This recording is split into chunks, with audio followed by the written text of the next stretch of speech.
What's going on? Jake here with Uncommon EDC. Today we're going to be taking a look at the Commander from Nutsac. This is their latest product offering a wax canvas style pouch with a clamshell style opening, which I'm excited about because I've looked at two of their previous pouches, the admin as well as the double admin. Both of those are top opening only, and I prefer a clamshell style opening pouch in most circumstances, so I was excited about that.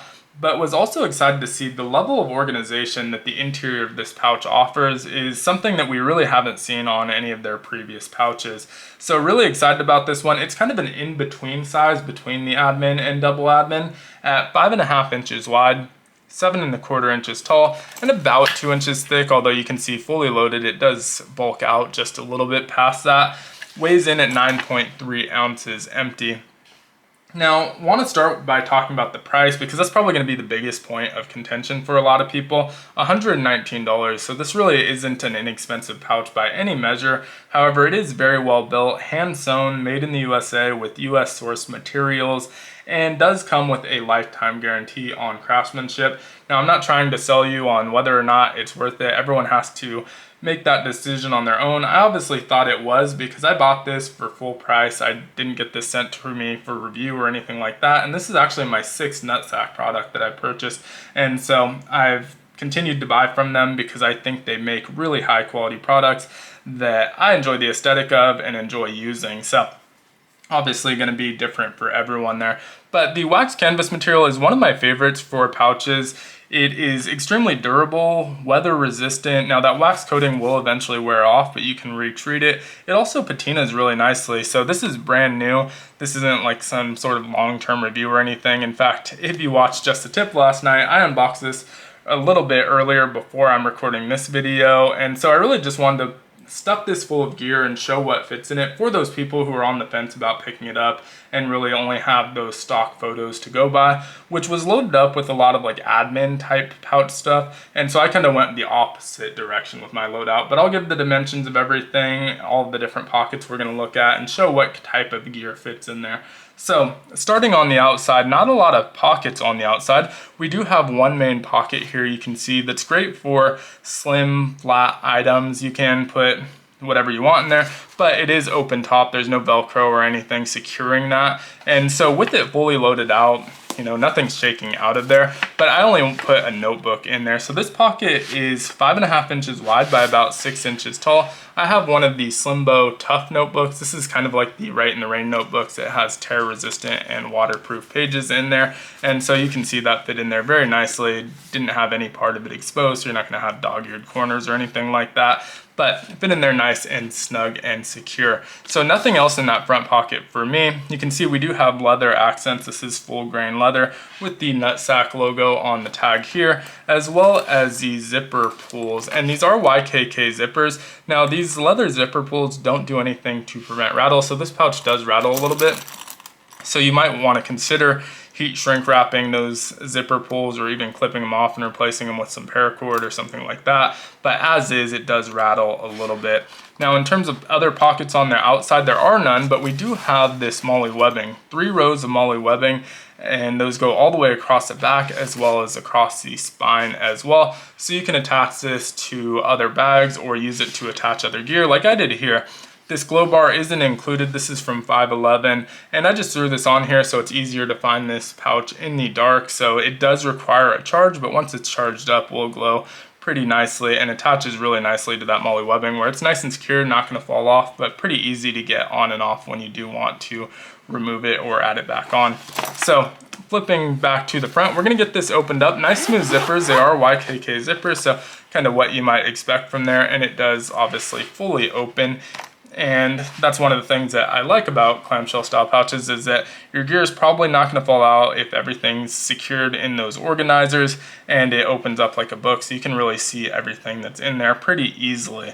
So we'll start on the left side, we'll get the gear out. And again, I just want to give a sense of what fits in each of these pockets. You can use them for whatever you want, but I will give those measurements as well. So starting with the elastic straps on the front, and these elastic straps are about 2 inches tall, 2.5 inches wide each. I do have a small fixed blade here. This is the Artisan Cutlery Sea Snake. And of course, not really here for the gear, so I'm going to go over this pretty quickly. In the right elastic pocket, we just have a tiny survival guide as well as a knot tying guide. So just some reference material that fit really nicely in there. Now behind that, we have this larger flat pocket, and this is about 5 inches by 5 inches.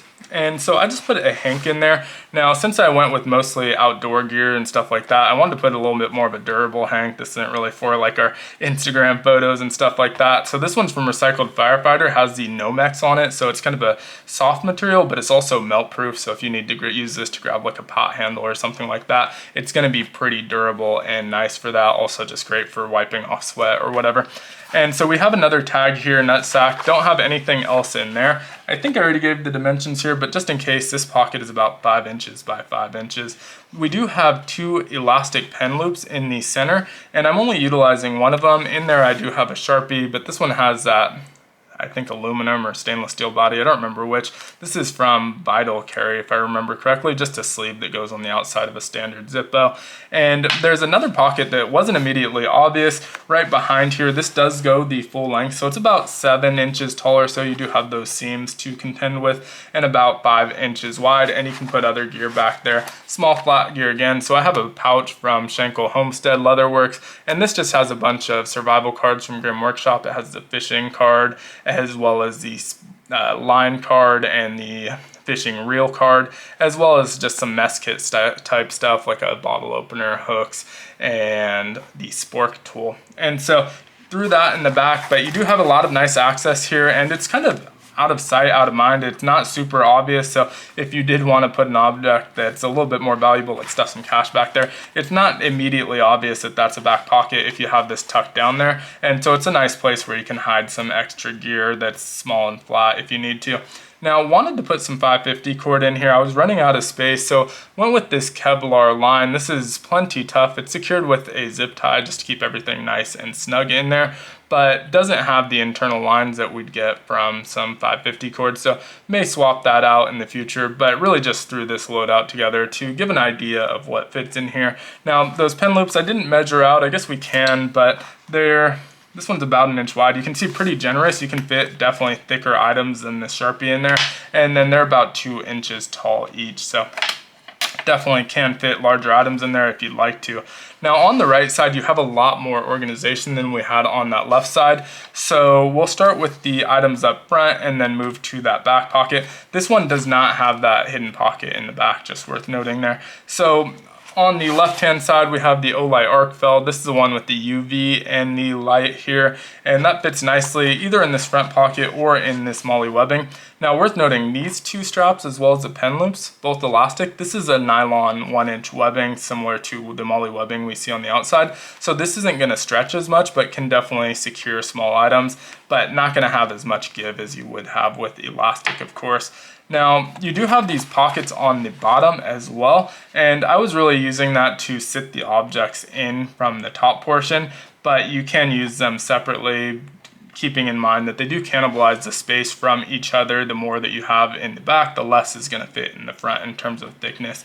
Have the Made in the USA tag over here. Also just have this plastic whistle from Countycom in one of those molly webbing straps. And on the right hand side, we do have a piece of fat wood. Now I have a bunch of fat wood that was store-bought. This one was actually foraged by Caleb over at Angler Knives, and so that's kind of cool. But just throw a piece of fat wood in there for some additional fire starting material, a little bit of tinder on hand. Nothing else sitting in the bottom, but in this back pocket, kind of hidden away because it didn't use a pocket clip, we do have one of the Victorinox. I think this is their German Swiss Army knife, and so it is still Swiss made, but made for the German military. And so this one has a locking serrated blade, partially serrated, so I like that they do their serrations on the front. If you're going to do partially serrated, I think it makes more sense to have those towards the front than it does the back. But this is a locking blade, so it has this nice liner lock on here, and we have some other tools here as well, including a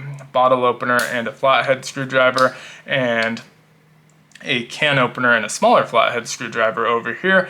And last but not least, we do have a saw that is kind of hidden there, but if you access the tip right here, you can pull that out. And we do have a really aggressive saw blade here. And on the back side, we have a couple more tools. We have our awl and our Phillips screwdriver. And so really cool kind of little tool here that fits nicely in that back. I'm just realizing now that I'm pretty knife heavy. That's not the last knife we're gonna see in here, but let's get into the back and then we'll get to the measurements on these pockets. So I do just have a Uberleben fire steel that has the striker tied off on with some paracord, and so have a fire starter in there to go with that fat wood, and a pry bar from Gondek EDC. I believe this is the Persuader, but I will obviously link to it in the description. It has a little hammer on there as well as the pry functionality. Now, I didn't necessarily need a pry bar in this type of loadout, but figured I had the space, so might as well throw it in there. And then last but not least, we do have a camp knife here. This is the Camp Plus Santaku from Ontario Knife Company. I don't know if they still make these now that they're sold, but they had a whole chef's knife series, including the chef's knife, the Santaku, and I believe a paring knife as well. Seeing that this one might have a little bit of rust starting to develop, so I may need to clean that up and wax that. But really cool little chef knife, or Santaku knife specifically, but I use it the same way you'd use a chef knife. And so have that in the back pocket as well, just kind of floating around back there because this one also doesn't have a pocket clip. But that's everything we had in there. So we'll talk about the measurements on the right side. This back pocket is 6 inches deep, about 5 inches wide. Now, keep in mind the pouch itself is about 5.5 inches, but part of that is the seams and stuff like that. So you're about 5 inches wide here. We have these 3 pockets in the middle, and those are 4.5 inches deep and varying width. So this one's about 1 3/4. The middle is the smallest at about 1.5 inches, and the right side is the largest at about 2 inches. Then we have these bottom pockets, and these are really nice for like Zippo size items if you want to put them in there and don't cannibalize all the space in the back. These are 2.5 inches wide by 2.5 inches tall. So that's everything for this pouch. Would love to hear your thoughts on it down in the comments below. I've been looking for some of these larger pouches lately, so I actually picked up a bunch of different ones. You'll be seeing a few more alternatives. I have a project I want to do with them, so just trying out a few different ones, but really excited about this one. I will do a more long-term review on it in the future, but since it's brand new and I didn't see any videos out there on it, I figured I'd throw one together.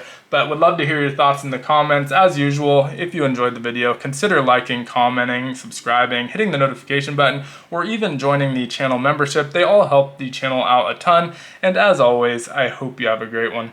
Take care.